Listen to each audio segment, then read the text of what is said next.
რეფორმები და საერთაშორისო საგანმანათლებლო კვლევები. სანდო, ობიექტური და აქტუალური ინფორმაცია. დრო გამოცდებიდან გამოცდებამდე ჩვენთან ერთად გადის.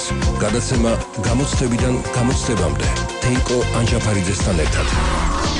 საინფორმაციო მხარდამჭერი შეფასებისა და გამოცდების ეროვნული ცენტრი.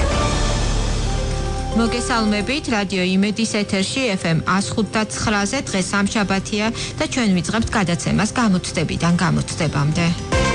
გადაცემა გამოცდებიდან გამოცდებამდე. თეიკო ანჯაფარიძესთან ერთად.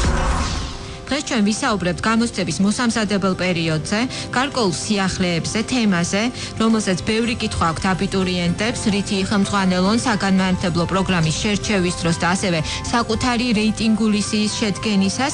დღეს ჩვენი სტუმარი იქნება შეფასებისა და გამოცდების ეროვნული ცენტრის წარმომადგენელი ქალბატონი მაია გაბუნია და გვიკავშირდით გადაცემის მსვლელობისას ტელეფონის ნომერზე 2921188 ან 2921189 ქალბატონო მაია, მოგესალმებით და დიდი მადლობა სტუდიაში მობრძანებისათვის. მოგესალმებით, მე ვესალმები რადიო მსმენელებს. ქალბატონო მაია, პირველი კითხვა შეეხება საგამოცდო დროს, გაიზრდება თუ არა რომელიმე საგნის ხანგრძლივობა? კიდევ ერთხელ მოგესალმებით. მართალი გითხრათ, ზუსტ ინფორმაციას ახლა ვერ მოგახსენებთ. ეს ალბათ კითხვა დაისვა გამომდინარე იქიდან, რომ წელს ჩვენ სიახლე გვაქვს ერთიანი ეროვნულ გამოცდებზე. იცი როგორც იციან აბიტურიენტებმა, ისინი საგამოცდო ტესტებს მიიღებენ ელექტრონულად, ანუ კომპიუტერის საშუალებით. სწორედ აქედან გამომდინარე საუბარია იმაზე, რომ გარკვეულ საგნებში შესაძლებელია საგამოცდო დრო გაიზარდოს. უახლოეს მომავალში ეს ინფორმაცია ჩვენს ვებგვერდზე განთავსდება და აბიტურიენტებისათვის სრული ზუსტი ინფორმაცია იქნება მიწოდებული. რა თქმა უნდა, გათვალისწინებული იქნება ყველა ის პრობლემა, რომელიც შეიძლება ვთქვათ მოყვეს სწორედ აი ამ ელექტრონულად ტესტის მიწოდებას და ყველაფერი გავაკეთებთ იმისათვის, რომ აბიტურიენტებს პრობლემები არ შეექმნათ გამოცდების დროს. ყველა ეს პრობლემა გათვალისწინებთ. თუ კი რამე მოგიხსენებათ, წინა წლებში აბიტურიენტები გამოცდებს აბარებდნენ, მათ მიეწოდებოდათ ამობეჭდილი სახით ტესტი, ფორმატი და თავისთავად რაღაც ალბათ შესაძლებელია, რომ გარკვეულ საგნებში საგამოცდო დრო შეიცვალოს. ქალბატონ მაია, გარკვეული სიახლეებით დატვირთული იქნება 2016 წელი და ეს უკვე იციან აბიტურიენტებმა. საუბარი არის საგამოცდო ცენტრების რაოდენობის გაზრდაზეც. შევა თუ არა ცვლილება საგამოცდო ქალაქების ჩამონათვალშიც? საგამოცდო ქალაქების ჩამონათვალში არ შევაცვლილება, მაგრამ რა თქმა უნდა, საგამოცდო ცენტრების რაოდენობა გაიზრდება. მაინც მე როგორც მაქვს ინფორმაცია, ძირითადად რაოდენობა გაიზრდება თბილისში საგამოცდო ცენტრების. ეს კიდევ ერთხელ გავიმეორებ, განაპირობა იმან, რომ თითოეულ აბიტურიენტს საგამოცდო მაგიდაზე დახვდება კომპიუტერი, რომლითაც მათ მიეწოდება სწორედ ეს საგამოცდო ტესტი. ამან განაპირობა სწორედ საგამოცდო ცენტრების გაზრდა, უფრო კომპაქტური იყოს, უფრო მოხერხებული იყოს აბიტურიენტებისთვის გამოცდების ჩაბარება. ქალბატონ მაია, საგამოცდო ქალაქები არა. ანუ სანომო ქალაქებში ჩატარდება კიდევ ერთხელ რომ შევახსენოთ. ქალაქებში ჩატარდება ისევე როგორც წინა წელს თბილისი, როგორც უკვე მოგახსენეთ, ქუთაისი, ხულოშიც გვაქვს საგამოცდო ცენტრი, ბათუმი, რა თქმა უნდა, შესაძლებელია ბათუმშიც გაიზარდოს საგამოცდო ცენტრის რაოდენობა, ფოთში გვაქვს, როგორც იცით, არ გამომჩეს, ახალციხეში გვაქვს, თელავში გვაქვს, გორში გვაქვს, რა თქმა უნდა, ეს ცენტრები, რომელიც ზოგადად ქუთაისიც თქვი მე მგონი. დიახ. აბიტურიენტებმა რეგისტრაციის დროს, ძირითადი რეგისტრაციის დროს უკვე აირჩიეს საგამოცდო ქალაქები. ისინი ელოდებიან საგამოცდო ბარათებს, თუმცა ამასთან ბარათებთანაც დაკავშირებით წელს გარკვეული ტიპის სიახლეა, თავად შეუძლიათ ამობეჭდონ, ხო, ეს დოკუმენტი, ეს ერთგვარი საშუალო გამოცდებისათვის. რა ინფორმაცია, რა მნიშვნელოვანი ინფორმაცია იქნება მოცემული ბარათზე და როდიდან შეძლებენ ისინი ამობეჭდას და კიდევ ერთხელ აი ამ სიახლის შესახებ რომ ვისაუბროთ. სიამოვნებით. როგორც თქვენთვის, ანუ მსმენელთათვის, ასევე აბიტურიენტებისათვის ცნობილია, რეგისტრაცია ჩვენ დავასრულეთ პირველადი რეგისტრაცია და სწორედ ამ პირველადი რეგისტრაციის დროს აბიტურიენტებმა აირჩიეს საგამოცდო ქალაქი, ჩასაბარებელი საგანთა ჩამონათვალი. რაც შეეხება ცვლილებას ძირითადი ცვლილება, რომელიც წელს ახლავს ერთიანეროვნულ გამოცდებს, გახლავთ ის, რომ 1 ივნისამდე აბიტურიენტებს აქვთ საშუალება ცვალონ საგანთა ჩამონათვალი, შეცვალონ, დაამატონ და ასე შემდეგ. და რაც შეეხება პროგრამების არჩევას, პროგრამების არჩევანის გაკეთება ცვლილება მათ შეუძლიათ სააპელაციო განაცხადების მიღების დასრულებამდე. ასევე მნიშვნელოვანი სიახლე გახლავთ ის, რომ პლასტიკურ ბარათებს, როგორც საგამოსტო ბარათებს თვითონვე ამობეჭდავენ, სპეციალური პროგრამა იქნება და პროგრამის საშუალებით ისინი უკვე შეძლებენ ამობეჭდონ საგამოსტო პლასტიკური ბარათები, ანუ საგამოსტო ბარათები. თუმცა ჯერ რა თქმა უნდა ეს არ მოხდება, ეს იქნება დაახლოებით ივნისის შუა რიცხვებისთვის ალბათ. ქალბატონ მაია სატელეფონო ხაზი არის ჩვენი მსმენელი, მოусმინოთ მის კითხვას და შემდეგ განვაგრძოთ საუბარი. ისე გისმენთ, თქვენ პირდაპირ ეთერში ხართ. დიახ, ჩემი მოსაზრება მინდა გამოვთქვა, ძალიან საინტერესო და ბევრ საინტერესოა ალბათ ეს საკითხები და მე კახეთიდან ვეკავ და კახეთში არის 8 მუნიციპალიტეტი, 8 რაიონი და ეს ყოფილა საგამოსტო ცენტრი, მარტო თელავი არის სამხარეო ცენტრი. მაგრამ არის კახეთის განაპირას, ცოტა ისეთ ადგილას არის კუთხეში, ჩრდილო-აღმოსავლეთში და ტრანსპორტის მხრივ ნელია ხოლმე თან დილის 9 საათზე იქ ჩასვლა და ბევრი იძულებულია თბილისში წამოვიდეს, რომელიც უფრო შორს არის. და დილის 9 საათზე ტრანსპორტი ნელია ხოლმე თელავში ჩასვლა დაშორებული მუნიციპალიტეტებიდან და აი ზოგიერთ რეგიონში ყოფილა 2 ქალაქში, აი მაგალითად აჭარაში 2, როგორც თქვენ ახსენეთ, ფამილიაში 2 ქალაქშია და კახეთის გეოგრაფიული ცენტრი არის შუაშია, კახეთის გურჯაანი. აი გურჯაანში რო ყოფილიყო, ან მეორე ქალაქი, ან მარტო გურჯაანში ყოფილიყო, ყველასაც ადვილი იქნებოდა მისვლა და მოსვლა და თან თავის დროზე, დილის 9 საათზე და დიდი მადლობა თქვენი მოსაზრების გამოთქმისთვის და მოусმინოთ დიახ, ანუ შემიძლია შეგვიძლია ვუპასუხოთ ჩვენ მსმენელს. დიახ, რაც შეეხება საგამოსტო ცენტრებს, ახლა ბატონ აბზანა კახეთში მხოლოდ თელავშია, თუმცა აქვე გეტყვით და ალბათ თეო გახსოვთ თქვენც, რომ ჩვენ საგამოსტო ცენტრი ქონდა ასევე სიღნაღშიც. თუმცა თქვენ იცით, რომ რეგისტრაციის დროს აბიტურიენტები საკუთარი სურვილით ირჩევენ საგამოსტო ქალაქებს.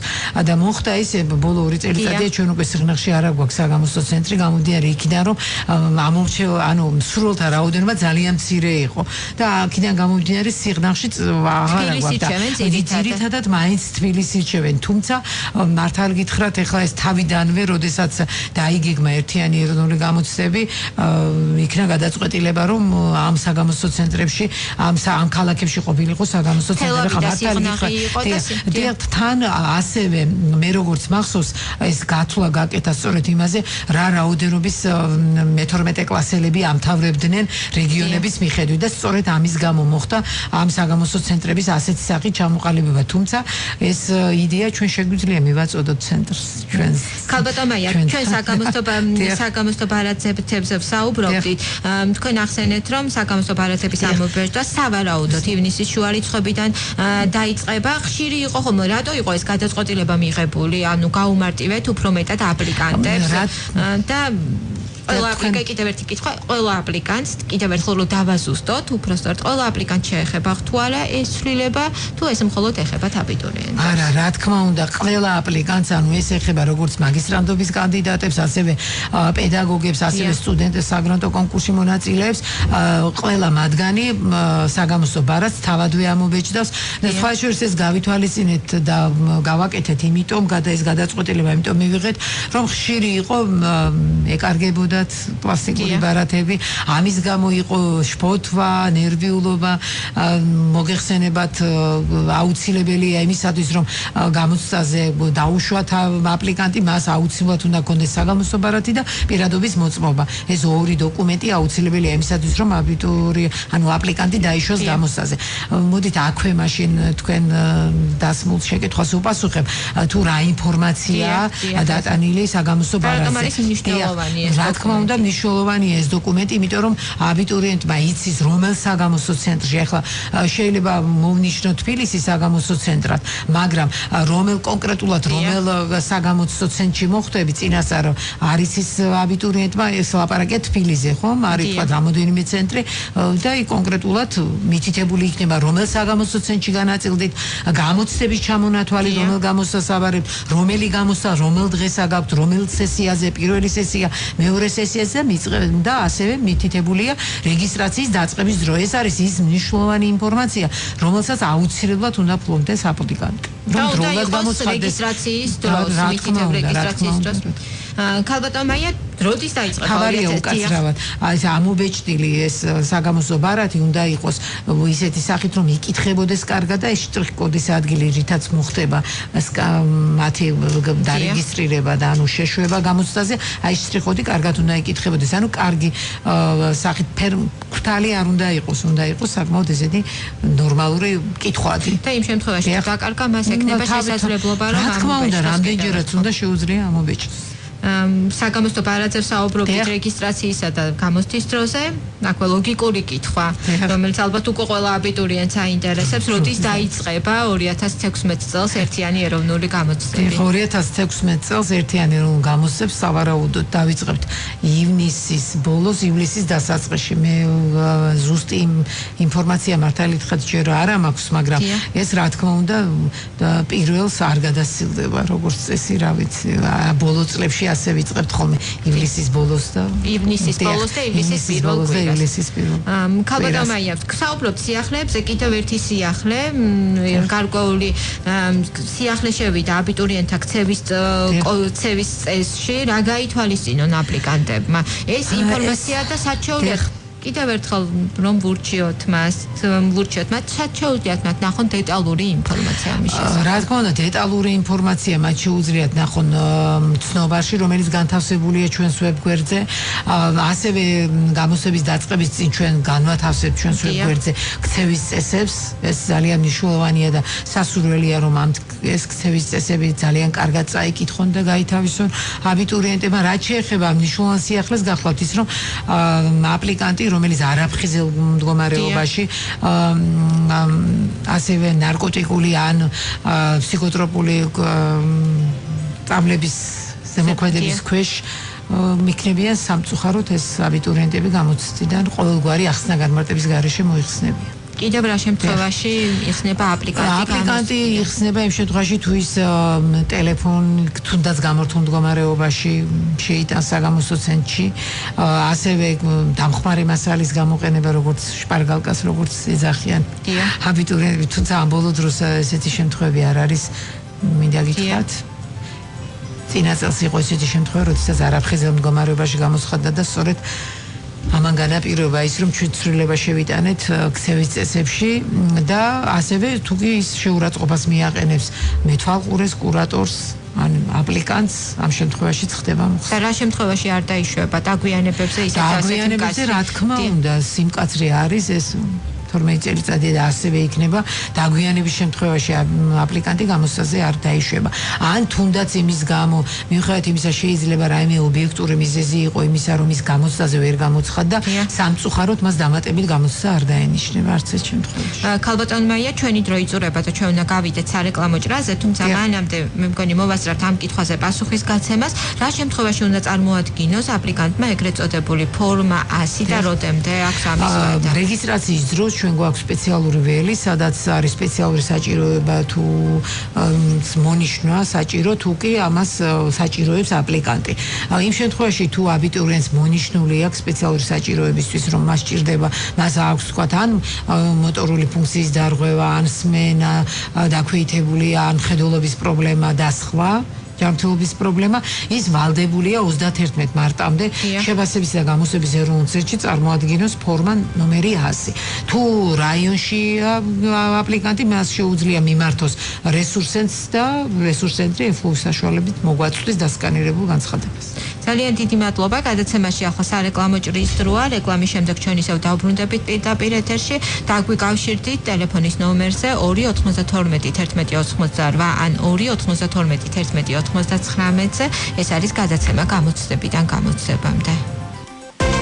გადაცემა გამოცდებიდან გამოცდებამდე. თეიკო ანჯაფარიძესთან ერთად. ბრუნდებით პირდაპირ ეთერში ვსაუბრობთ ერთიან ეროვნულ გამოცდებზე და ჩვენი სტუმარი არის შეფასებისა და გამოცდების ეროვნული ცენტრის წარმომადგენელი ქალბატონი მაია გაბუნია. ქალბატონი მაია, კიდევ ერთი კითხვა, რომელსაც პასუხი ასევე აინტერესებთ აბიტურიენტებს, ვინ უნდა წარმოადგინოს და როდემდე უნდა წარმოადგინონ მათ სკოლის დამამთავრებელი მოწმობა? ეგრეთ წოდებული დიახ, საუბარია სრული ზოგადი განათლების დამადასტურებელ დოკუმენტზე, ატესტატზე. მათ ვისაც სკოლა დაამთავრებული აქვს 2011 წლამდე, ისინი ვალდებულნი არიან წარმოადგინონ სრული ზოგადი განათლების დამადასტურებელი დოკუმენტი, ატესტატი ან მასთან გათანაბრებული დოკუმენტი. არ წარმოდგენის შემთხვევაში სამწუხაროდ ეს აპლიკანტები ჩარისხებში ვერ მიიღებენ მონაწილეობას და ამიტომ ეს ძალიან მნიშვნელოვანია. ჩვენ როგორც წესი ვადას ვაძლევთ ხოლმე 20 მაისამდე, მაგრამ აი წინა წელსაც მქონდა ესე მე გაუგრძელეთ წარმოდგენის ვადა ისევ მათი ინტერესებიდან გამომდინარე, თუმცა კიდევ ერთხელ ვიტყვი, რომ აუცილებელია ყველა იმ საჭირო დოკუმენტის წარმოდგენა, რასაც ჩვენ ვაცხადებთ, აი თუნდაც ვთქვათ იქ ჯანმრთელობის სრომასთან დაკავშირებით წარმოსადგენი დოკუმენტი. რატომ? იმიტომ რომ ჩვენ შევქმნით კომისია, რომელიც განიხილავს შესაბამის ამ დოკუმენტაციას, ანუ ფორმას და მიიღებს გადაწყვეტილებას. ანუ ამას სჭირდება გარკვეული დრო, რომ შესაბამისად ორგანიზებულად ჩავატაროთ ეს ერთიანი ეროვნული გამოცდები და თუ კი აბიტურიენტის საჭიროებს გარკვეული დროის დამატებას, მას დაემატოს დრო. თუ არ დაემატება, ესეც ეცნობება, რომ კომისიის გადაწყვეტილებით მას დრო არ დაემატა. რაც შეეხება სწორედ ამ ატესტატებს, თქვენ იცით, რომ 2011 წლიდან ჩვენ უკვე ვატარებთ საატესტატო გამოცდებს, კაც როგორც ჩვენც ვამბობთ ხოლმე, 2011 წლიდან ჩვენ გვაქვს ეს ინფორმაცია, ვინ აიღო ატესტატი და ვის აქვს უფლება, რომ მიიღოს ერთიანი ეროვნულ გამოცდებში და ჩარისხებში მონაწილეობა. თუმცა 2011 წლამდე ჩვენ ამ ინფორმაციას არ ვფლობთ. ამიტომ ვითხოვთ ყველა იმ აპლიკანტისგან, ვისაც აქვს 2011 წლამდე დამთავრებული, დროულად წარმოადგინოს ატესტატის ასლი. იგივე ისევე როგორც ედია. მე 20 მაისამდე, თუმცა როგორც წესი ვაგრძელებთ ხოლმე ქართველების ამბავი მოგიხსენებათ. ანუ უნდა წარმოადგინოთ დროზე საჭირო დოკუმენტაცია. გადაცემის პირველ ნაწილში ჩვენ საკმაოდ სრულად ვისაუბრეთ იმ სიახლეებზე, რომლის განხორციელებაც იგეგმება 2016 წელს. ჩვენ ასევე შევეხეთ რეგისტრაციის პროცესს. რეგისტრაციის ძირითადი ეტაპი დასრულებულია და ამის შესახებ ინფორმაცია აქვს უკვე საზოგადოებას. კიდევ ერთხელ რომ დავასახელოთ რიცხვი, დაახლოებით რამდენმა აბიტურიენტმა გაიარა რეგისტრაცია და ასევე საინტერესო არის ადგილების რაოდენობა და იმ უმაღლესი სასწავლებლების რაოდენობა, რომლებმაც წელს გამოაცხადეს მიღება. მოდით დავიწყოთ მაშინ აბიტურიენტთა რაოდენობა. გახლავთ 41623 აბიტურიენტია დარეგისტრირებული ერთიანი ეროვნული გამოცდებისთვის. რაც შეეხება უმაღლესების რაოდენობას, 74 უმაღლესი სასწავლებელი გახლავთ. იცით რომ აქ არის ნაწილი უმაღლეს საღვთისმეტყველო, უმაღლეს საგანმანათლებლო დაწესებულებები და აქვე გეტყვით რომ ამ დაწესებულებებში ფაქტიურად სწავლება უფასოა, საუბარია უმაღლეს საღვთისმეტყველო, უმაღლეს საგანმანათლებლო დაწესებულებებზე. შედის ეს რაოდენობაც იმ 74 უმაღლეს სასწავლებელში. გამოცხადებული რაოდენობა ბაკალავრიატზე არის 43000-ზე მეტი, მე როგორც მახსოვს და ცალკე 2500-ზე მეტი არის ქართულ ენაში მომზადების პროგრამა. ეს იცით ალბათ რაც არის. ასე რომ სამწუხაროდ რაოდენობა უფრო მეტია გამოცხადებული ადგილების ვიდრე აბიტურიენტების. უფასო მიმართულებების როდის გამოცხადდება ნუსხა როდის გახდება ინფორმაცია, მალე გამოცხადდება უფასო პროგრამები. ეს ინფორმაცია ჩვენს ვებგვერდზე განთავსდება და ხელმისაწვდომი იქნება აბიტურიენტებისთვის და ეს რა თქმა უნდა მათთვის ძალიან საჭირო და საინტერესო ინფორმაცია იქნება. გადაცემის პირველ ნაწილში ჩვენ ასევე ვისაუბრეთ რეგისტრაციის ძირითად ეტაპზე და ამის შესახებ უკვე აღნიშნე, მაგრამ 1 ივნისამდე გარკვეული ცვლილებების შეტანის შესაძლებლობა აქვთ აბიტურიენტებს. საგნის დამატება, ამოღება, შესვლა შეუძლიათ მათ და თქვენი რჩევა აი თქვათ რა შეიძლება ურჩიოთ აი ამ პერიოდისათვის, რას მიაქციონ განსაკუთრებით ყურადღება თუ არის რეგისტრაციის პროცესში რაიმე ისეთი დეტალი, რაზეც მათ განსაკუთრებულად უნდა გაამახვილონ საკუთარი ყურადღება და თქვენი რჩევა. იცით რა თქმა უნდა ყველაზე მთავარი ის რომ ნამდვილად ის საგნები მონიშნეს თუ არა რომელი საგნის ჩაბარებაც უნდათ. ეხლა აქ ლაპარაკია კონკრეტულად თქვათ უცხოენა თქვენ იცით რომ ჩვენ გვაქვს 4 უცხოენა და მათგან ერთ-ერთს ირჩევს აბიტურიენტი, ანუ მხოლოდ ერთი უცხოენის ჩაბარების უფლება. თუ მე სურვილი მაქვს ჩავაბარო ინგლისური და მონიშნული მაქვს ფრანგული, ეს კარგად უნდა გადავამოწმო და სწორედ ამის ცვლილების უფლება მაქვს. აქვე გეტყვით რომ ამ ცვლილების განხორციელება მათ წინა წელს არ შეეძლოთ რეგისტრაციის დასრულების შემდეგ. უკვე წელს ეს შეუძლიათ, ანუ კარგად გადაამოწმოთ მათივე არჩევანი.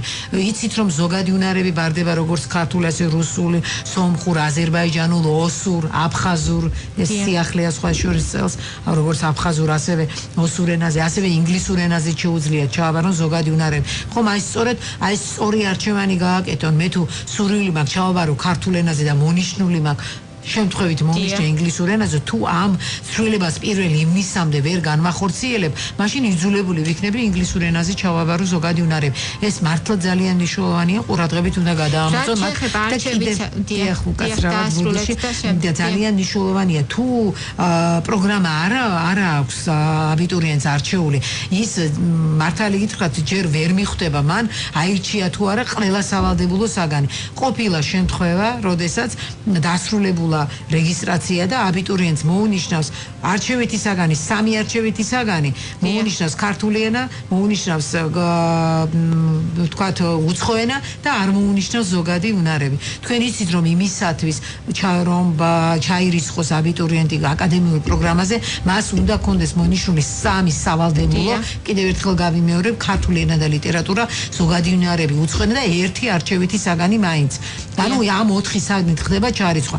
მე თუ ავირჩიე რამოდენიმე არჩევითი საგანი, ავირჩიე თქვათ ქართული ენა და ლიტერატურა, ავირჩიე ზოგადი უნარები, მაგრამ არ ავირჩიე უცხო ენა, სამწუხაროდ მათი ჩარიცხვა აკადემიურ პროგრამებზე ვერ მოხდება და ვერც აირჩევს პროგრამას. თუ 2 არჩევითი საგანი აქვს ჩაბარებული და ვერც აირჩევს პროგრამა. პირდაპირ ეტყვის პროგრამა რომ თქვენ არ გაქვთ შესაბამისი საგნები არჩეული. ამიტომ ყურადღებით ამას მიაქცია ყურადღება. ტურებსაც შევეხოთ აუცილებლად, თუმცა მანამდე მსმენელი არის სატელეფონო ხაზზე, გისმენთ თქვენ პირდაპირ ეთერში ხართ. დიახ, მე როგორც მახსოვს, დაახლოებით 10 წლის წინ უმაღლეს სასწავლებლებში დაუსწრებელი სწავლების ფორმა გაუქმდა. ამჟამად თუ ასეოს დაუსწრებელი სწავლების ფორმა უმაღლეს სასწავლებლებში. დიდი მადლობა კითხვისთვის, ძალიან დიდი მადლობა და უკვე კარგა ხანია დაუსწრებელი სწავლების ფორმა არ არსებობს უმაღლეს სასწავლებლებში. ქალბატონ მაია დაუბრუნდეთ შემოქმედებით ტურებს გარკვეულ უმაღლეს სასწავლებლებს ამ 74-დან იმისთვის რომ გახდე ამ უმაღლესი სასწავლებლის სტუდენტი უნდა ასევე გაიარო შემოქმედებითი ტური. დასრულებული არის თუ არა, ვთქვათ, რომელიმე უმაღლეს სასწავლებელში რეგისტრაცია ამ პროცესისათვის და ამ შემთხვევაში აუცილებელია მათ ჩააბარონ მხოლოდ სავალდებულო საგანი. იცით რა ამ შემთხვევაში განსაკუთრებით. რა თქმა უნდა, ცნობაში დატანილია ეს ინფორმაცია, როდესაც არის იქ საგანთა ჩამონათვალი, ასევე არის ერთ-ერთი საგანი, ანუ შემოქმედებითი ტური. ზოგიერთი უმაღლესი სასწავლებელი ითვალისწინებს შემოქმედებით ტურში მიღებულ ქულებს, ანუ ეს იმას ნიშნავს, რომ ეს მას ჩასარიცხად ამ ქულებს ძალიან დიდი მნიშვნელობა აქვს. ზოგიერთი უმაღლესი სასწავლებელი, ვთქვათ, შემოქმედებითი ტურის ქულას არ ითვალისწინებს და როგორც ჩათვლის სახით. ნებისმიერ შემთხვევაში ასეთი ტიპის უმაღლესი სასწავლებლების პროგრამას ვერ აირჩევს აბიტურიენტი, თუ მას არ აქვს მონიშნული საგანთა ჩამონათვალში შემოქმედებითი ტური. აქვე გეტყვით, შემოქმედებითი ტურის მოსანიშნად მათ არ ჭირდებათ არანაირი თანხის გადახდა. თანხის გადახდა, ანუ თითოეულ საგანზე 10 ლარს იხდიან მხოლოდ ჩვენ საერთო ეროვნული გამოცდებისათვის იხდიან და არა შემოქმედებითი ტური. რაც შეეხება შემოქმედებითი ტური, ვთქვათ, იქ როდის უნდა გაიარონ, როგორ უნდა გაიარონ, რა არის ამისათვის საჭირო, მათ სრულ ინფორმაციას ადგილზე უმაღლეს სასწავლებელში მიაწვდიან. და დროულად მიაკითხონ.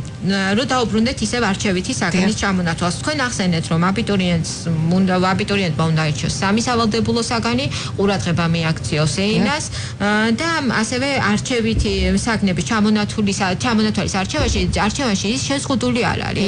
მან შეიძლება აირჩიოს ორი, ყველა მაგრამ აი დადებით და ხარ აი რას მე ვარ აბიტურიენტი და მირჩევ ორ არჩევით საგანს. აი და რისკები და დადებითი მხარე არსებობს ამ შემთხვევაში. დადებითი მხარე გახლავთ ის რომ როდესაც მე ორ არჩევით საგანს ვაბარებ, რა თქმა უნდა ვირჩევ ისეთ პროგრამას, სადაც ეს ორივე საგანი ბარდება და პრინციპში მივიღებ ორჯერ ჩარიცხვებში მონაწილეობას. ვაბარებ მათემატიკას და ფიზიკას, ჩარიცხვებში მივიღებ მონაწილეობას როგორც მათემატიკით, ასევე ფიზიკით. თუ ჩავირიცხები მათემატიკით, რა თქმა უნდა, შემდგომ ფიზიკით ჩემი ჩარიცხვა არ განიხილება. ცნობაში თუ მიაქცევენ და მიაქცევდნენ ალბათ აბიტურიენტები ყურადღებას, გამოცხადებული აქვს უმაღლეს მისაღები ვაკანსია კონკრეტულ ფაკულტეტზე. 50 და ის ირჩევს ორ არჩევით საგანს უნივერსიტეტი, თქვათ, როგორც ფიზიკას, ასევე მათემატიკას და მას განაწილებული აქვს 25 კაცს მიიღებს მათემატიკას, 25 კაცს მიიღებს ფიზიკით, ხო? თუ მე ამ კონკრეტულ პროგრამას ავირჩევ და ვაბარებ ორივე საგანს, კიდევ ერთხელ გავიმეორებ, ორივე საგნით მოხდება ჩემი ჩარიცხვის განხილვა. ორივე საგნით მოხდება ჩემი საგრანტო კონკურსში მონაწილეობა, მაგრამ აქვს რისკი, ანუ უარყოფითი მხარე, თუ მე რომელიმე არჩევით საგანში არ გამოვცხადი გამოსვლაზე, ან ვერ გადავლახე მინიმალური კომპეტენციის ზღვარი, სამწუხაროდ საგრანტო კონკურსში ვერ მივიღებ მონაწილეობას. შესაძლებელია ეს არჩევითი საგანი არ ბარდებოდეს იმ პროგრამაზე, რომელ პროგრამაზეც მე ჩავერიცხები, მაგრამ მაინც მიუხედავად ამისა მე საგრანტო კონკურსში ვერ მივიღებ მონაწილეობას. საგრანტო კონკურსის შემთხვევაში საგრანტო ქულა რომელი საგნის მიხედვით ვიცით რა, პირველ რიგში ჩარიცხვა ხდება უმაღლესი ქულით ამ ორი საგნიდან და რა თქმა უნდა პირველ რიგში განიხილება იმ საგნით რომლითაც ჩაირიცხეთ, მაგრამ ამავდროულად პარალელურად განიხილება მეორე საგნითაც და რომელი საგნითაც მიიღებთ უფრო მეტ დაფინანსებას, დაფინანსებით იმ საგნით. მოდით ისევ მაგალითი სახით გეტყვი, თქვათ ვაბარებ ისევ მათემატიკას და ფიზიკას, ჩავირიცხე მათემატიკით და მათემატიკით მივიღებ 50%-იან გრადს, მაგრამ ფიზიკით მივიღებ 100%-იან გრადს. რა თქმა უნდა, ფიზიკით დავფინანსები და მივიღებ 100%-იან გრადს. ანუ ყოველთვის ყველაფერი სასიკეთოდ ხდება, თუმცა უარყოფითი მხარე არის მხოლოდ იმ შემთხვევაში, თუ მე არ გამოვცხადები გამოცდაზე, ანუ არ გავალ გამოცდაზე, ან ვერ გადავლახავ მინიმალური კომპეტენციის ზღვას. ანუ მოკლედ რომ თქვათ, იმისათვის რომ მე მივიღო საგრანტო კონკურსში მონაწილეობა, ყველა იმ საგანში, რომელიც მონიშნული მაქვს საგამოცდო ბარაზე, უნდა გადავლახო მინიმალური კომპეტენციის ზღვა. არჩევანში არ არიან შეზღუდულები საგანმანათლებლო პროგრამის არჩევის დროს აბიტურიენტები. რამდენი პროგრამის არჩევა შეუძლიათ? როდემდე შეუძლიათ შეცვლა და ამატება?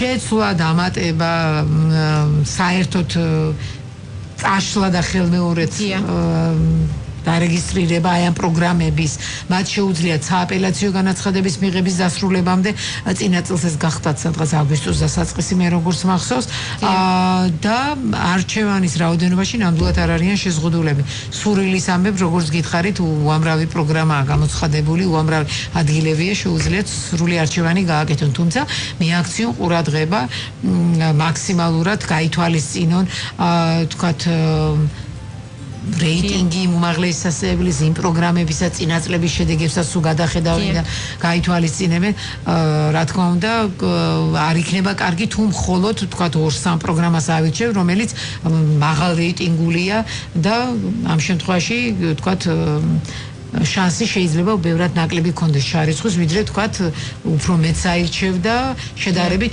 თქვათ ნაკლებ რეიტინგს. ეხლა რას გულისხმობ კიდევ ძალიან საგულისხმოა ის ფაქტის ცნობარში ჩვენ განთავსებულ ინფორმაციაში არის მითითებული გარკვეულ პროგრამებზე, გარკვეულ უმაღლეს სასწავლებლებს გაზრდილი აქვს მინიმალური კომპეტენციის ზღვარი. აი ესეც განსათვალისწინებელია, თუ კი მე ისეთ პროგრამას ავირჩევ, სადაც მინიმალური კომპეტენციის ზღვარი საკმაოდ გაზრდილია და ცალსახად ვერ მივიღებ მაღალ ქულებს, თავისთავად ავტომატურად არ მოხდება მათი ჩარიცხვის განხილვა. ამიტომ შედეგების გაგების შემდეგ შეუძლიათ აბიტურიენტებს შეცვალონ მათი განაცხადი, მაქსიმალურად ყველანაირი საშუალება აქვთ იმისათვის, რომ სწორი და კარგი გადაწყვეტილება მიიღონ და სწორი არჩევანი გააკეთონ. ყველაზე ხშირად დასმული კითხვა აბიტურიენტებს შორის არის როგორ დავწერო პირველ აი ეს საკუთარი რეიტინგულ სიაზე ფიქრობენ ძალიან დიდხანს და ეს ძალიან კარგია, ძალიან მნიშვნელოვანია, მაგრამ იქნებ თქვენ ურჩიოთ რის მიხედვით შეადგინო საკუთარი რეიტინგული სია, რითი ხელმძღვანელო და რას მიაქციონ ყურადღება აი კიდევ ერთხელ უმაღლესი სასწავლებლის არჩევის. რა თქმა უნდა, პირველ რიგში მათ უნდა დაწერონ მათთვის ყველაზე უფრო მეტად სასურველი პროგრამა. სასურველი უმაღლესი სასწავლებელი, სასურველი საკუთარი სურვილი. თუმცა რა თქმა უნდა, ისიც უნდა გაითვალისწინონ, თქვათ იქ შეიძლება სურვილი კარგია, მაგრამ შესაძლებლობასაც აქვს, რა თქმა უნდა, შედეგს როცა გაიგებენ, ამასაც მიაქციონ ყურადღება. მიაქციონ ყურადღება გადასახადი რამდენია, მისაღები ვაკანსია რამდენია, სად ანხორციელებს ეს უმაღლესი სასწავლებელი ამა თუ იმ პროგრამის განხორციელებას. ზოგიერთი უმაღლესი სასწავლებელი ანხორციელებს როგორც თბილისში, ასევე რეგიონში. მიაქციონ ამას ყურადღება.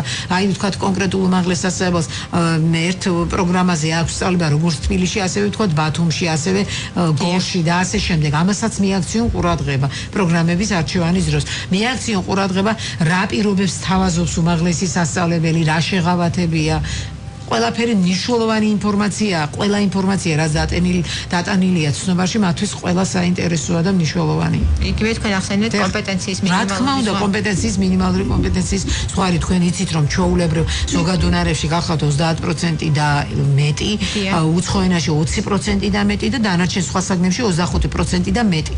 გეტეთ კონკრეტულად თბილისის სახელმწიფო უნივერსიტეტს თითქმის ყველა უმაღლეს ყველა პროგრამაზე 50%-ზე მეტი აქვს გამოცხადებული და სხვა სამედიცინო უნივერსიტეტს საკმაოდ მაღალი ზღვარი აქვს და ასე რომ ამასაც უნდა მიაქციონ ყურადღება, ძალიან მნიშვნელოვანია. სწორედ ამის გამო რომ ამას არ მიაქციეს აბიტურიენტებმა ყურადღება, თქვენ იცით რომ შარშან 200-მდე აბიტურიენტი ისინი ვისაც გადალახული ჰქონდა 4-ვე საგანში მინიმალური კომპეტენციის ზღვარი სამწუხაროდ ვერ ჩაირიცხეს. სწორედ ამის გამო რომ არასწორად ჰქონდათ არჩევანი გაკეთებული. ამ ინფორმაციის ნახვა შეუძლიათ ცნობაში. რა თქმა უნდა, ყველანაირი ინფორმაცია ცნობაშია განთავსებული. და ქალბატონ მაია, ბოლო კითხვა სამწუხაროდ ჩვენი დრო იწურება.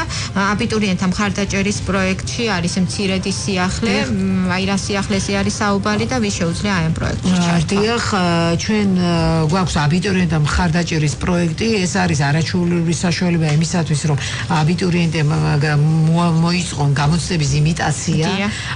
მათ 7 აპრილის ჩათვლით შეუძლიათ 31 მარტიდან 7 aprilის ჩათვლით შეუძლიათ პასუხების ფურცლის მიღება მხოლოდ შეფასების და გამოცდების ეროვნულ ცენტრში, ხოლო ისინი ვინც უკვე დარეგისტრირდნენ და მათ მიუთითეთ სად უნდათ მიიღონ პასუხის ფურცლები, რა თქმა უნდა, პოსტის საშუალებით ეს მიეწოდებოდა და შემდეგ ისინი ასევე დროულად წარმოადგენენ ჩვენთან პასუხის ფურცლებს. აქვე ვეტყვი რომ პასუხის ფურცლებს ასწორებენ ერთიანი ეროვნული გამოცდების განსწორებლები, მათ შეუძლიათ გაიგონ საკუთარი საკონკურსო ქულა ნებისმიერი ფაკულტეტის მიხედვით, სპეციალური პროგრამით ნებისმიერი ფაკულტეტის საკონკურსო ქულა შეადარონ 2015 წლის ქულას. ვფიქრობ რომ ეს საკმაოდ საინტერესო და ძალიან მათთვის ბევრის მომცემი პროექტია და მათ ურჩევ რომ აქტიურად მიიღონ მონაწილეობა.